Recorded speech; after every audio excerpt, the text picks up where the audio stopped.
Hey everyone, I'm Meg from LovenStamps, and I am excited to share a project with you this morning. I am not live, I've pre-recorded this for you, but I'm streaming it so that you will be able to go ahead and see it.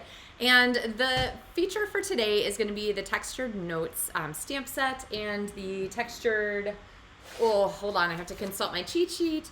Botanical Textures Suite Collection. So this suite collection is actually really gorgeous. It includes a lot of neutrals, which I know is not necessarily everyone's favorite go-to in the first place, but I would argue that there's a really good place for a really nice neutral card, and sometimes it has a little bit of a more muted feel to it and a little bit more like subtle sentiment. So I'm going to show you one today that makes really the most of the textures part of this suite. So get over the fact that it's just a black and white card and come with me to explore the notes of texture in the papers, we're going to emboss folder, we're going to use a die that you might have overlooked, and we're going to use some super fantastic ribbons. So we're all about these textures, and with that, let's go ahead and flip our camera down and get started.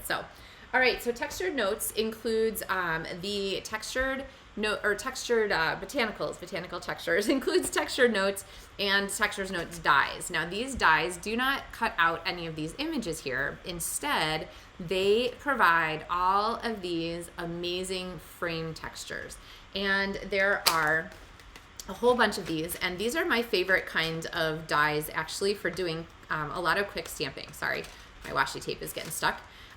They're nested here, so you can layer them if you want to use a variety of layers. And then they have to them the chance for cutting the cardstock, not like cutting out elements from the cardstock. So the cool thing about that is that they always like eject the paper really well. You don't have to worry about like poking out little bits or chads or things like that. Okay, so I'm going to go ahead and grab one here. And this is the second largest one if you're wanting to recreate this project. And then we also have the embossing folder here that is part of the suite collection. So this comes separately, but this is a corrugated mini 3D embossing folder. And so these lines are, okay, this reminds me of like, I don't know, like the see-through glass things where it's like obscuring glass, like, I don't know, where would you see that? Like a window in a shop or something? I don't know. I can't picture like where I'm spotting it, but it's definitely giving me that like window vibe. But it's going to make some really great textures for us.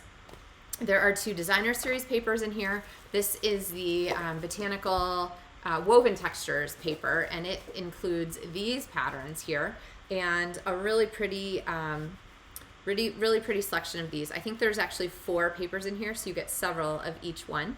And these are amazing. If you want to cut out like a basket or something like that, you can use them sort of like as they are. But honestly, they're really gorgeous as like background papers. But we're going to use this paper here. So these are the Botanical Textures is what these are called, and they're all black and white on both sides. So one side are going to be the flowers, the other side are going to be sort of these muted not flowers, leaves, but these muted textures kinds of papers. And so you can color them. Here's a little bit of color, and I think I've showed you some sneak peeks of some things like that.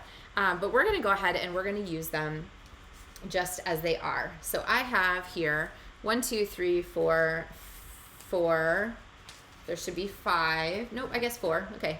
4 pieces of this paper, and what I'm going to do is kind of decide which sides of them I want to use. I'm going to vary, so some of them are going to be the leaf side. I'm going to go with this one, and some of them are going to be a little bit lighter, just to give us some variation to the color values and the texture. I think I'm going to go about like that there. That gives us some variety as we're looking across. And I'm going to place them onto, oh, this is not the right paper. I'm going to place them onto a piece of basic white cardstock here, which I am going to cut here with our die. And like I said before, this is a really quick and simple die cut. It doesn't stick in the frame, so you know that you're going to get a really quick cut. So I do have a tip for these though. So let me grab my plate here. I'm going to show you how this is going to work best for you. So one of the things it's really like in our nature to do is to go ahead and line up our dies square on our plate, right? We want our paper to be square, we want our die to be square, we want it to go through just like this, okay? The problem with this is that when we have the band of pressure, so pretend my hand is the pressure of the die cut machine going across, it's gonna go past that first line, it goes, ka-chunk, really loud, right? And then it's gonna go across here and it's gonna go, ka-chunk, as it jumps across there. So it doesn't always give the best pressure all the way across the element because it jumps forward, okay? So what I find is that instead of having this square, I'm going to skew this. Now you have to skew it and make sure that your die is all the way on. Let's see, okay, can you see the plate is square, but the die is skewed? The die is already on my cardstock all the way around. Don't have the die come off the edge. And my cardstock is all on the plate. It doesn't come off the edge. You can see where this would be really bad because as it goes through the die cut machine, it would just really like ruin your die there. So instead, pretend this is going through, we're gonna make sure that our cardstock and our die are on there. Now, this might seem like a really like simple thing, but there are a number of dies. This one probably be fine with the ka-chunk version, but there are a number of dies that really, really don't like to go through all at once.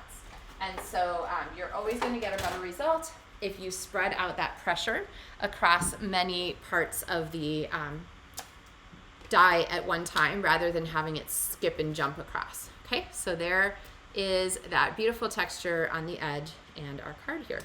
Now, let's see. Oh, this isn't the right one anyway. Okay, well, anyway, it was a good explanation. You needed that information anyway, because we're actually going to use this one. So my pieces are sized for this smaller die, and you might notice that this looks a little bit different for a card format size. And the answer to that is yes, this card base is different. So usually we use a half sheet card base and then we have an element on the front, right? So let me grab, I have a piece of Secret Sky here. It's the new, one of the new in colors. I'm gonna cut this really quickly so that you can kind of see how this would go. So here is a normal card size, 8.5 by 11, or 8.5 by 11 cut in half. So it's 8.5 by 5.5. So this is 4.25 by 5.5 finished. And this is what this piece looks like here. It's perfectly fine. But it is not like super even as far as, it'll show a little bit more obviously here. It's not super even as far as the edging goes. It's okay, but like it really wants to be over here, and I want to cut off like about that bunch of the card so that it is not like uneven on our framing. So if you're picky like me, and you have a frame that you want to use, so this card base, the proper size to give it an even frame around the edge is going to be, here, I'll just show you on here. It's gonna be 5.5 inches wide still, so half a sheet of cardstock, but you're gonna trim, instead of 8.5 inches, it's gonna be 7 7/8, okay? All right, again, you don't have to do this. It is not that big a deal if you just use a regular card, but I will have to say that I kind of like this format of the size when it's a little bit different. All right, so now this is trying to move on us. Let's grab my bone folder in. If you ever find that your card is moving when you're trying to use it, just take your bone folder and squish it flat, and that really helps to get those fibers to cooperate, okay? All right, so now I have to rearrange my papers. I think it was like this, floral, neutral, floral, neutral. And you can add these papers kind of at your whim. So if you are a person who likes, okay, I'll read the comments on this video later. If you are a person who likes the jaunty pattern, you can do these with a jaunty pattern on there and mix and match the directions and so forth. If you are a person who likes them straight, I'm gonna give you the tips for that. So what we're gonna do, each one of these is just about 1 inch wide. And I'm actually going to, I know they're gonna cover the whole paper here, so I'm just gonna go ahead and add my glue like that. But one of the greatest things about these is that the glue doesn't grab instantly, so I will have a little bit of time to squish them around. And I'm gonna get those on there, and then I'm gonna add these here. And what I want is to have a relatively even amount of each paper showing and a relatively even amount of paper at the top and bottom. So there we go, okay? Now, I'm gonna take this and go ahead and flip this over. Dangerous business because the front is not really dry yet, but I'm gonna go ahead and pop this here on my card base. All right, so now we've got some good texture, we've got some visual texture and some physical texture. So visual from the paper, physical from that die cut that's around the edge there. We're gonna have a little greeting, and one of the small dies in this set is the little stitched edge here, and this is gonna give us our little stitched greeting here, which I have stamped and die cut for us. And that little note of appreciation, that is right out of this stamp set. So we're gonna go ahead and put this on here, but I really want this to have a background. And so I have a piece of basic black cardstock that's the same as our background. And what we're gonna do is pop this here in our embossing folder with a mini corrugated 3D embossing folder. And through the magic of television, we have this fun strip here with this great texture on it. So now we can go ahead and pop this on with our greeting here. And I think it's a little bit too long, so I'm going to use my snips and pop that last little bit off. So I'm going to overlap it into the side so that it kind of goes off the edge of our card, and then have our greeting. But I really want to add the ribbon.